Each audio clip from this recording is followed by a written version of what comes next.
"You'll worry all right when next winter comes," said the sheep. "You'll worry all right on a 0 morning next January when Wilbur is dead and nobody comes down here with a nice pail of warm slops to pour into the trough.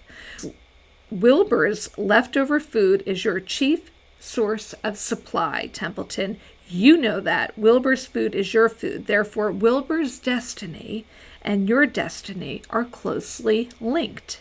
If Wilbur is killed and his trough stands empty day after day, you'll grow so thin we can look right through your stomach and see objects on the other side."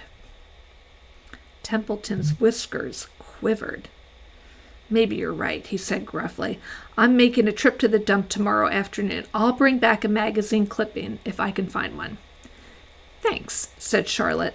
"The meeting is now adjourned. I have a busy evening ahead of me. I've got to tear my web apart and write terrific." Wilbur blushed. "But I'm not terrific, Charlotte. I'm just about average for a pig." "You're terrific as far as I'm concerned," replied Charlotte sweetly, "and that's what counts.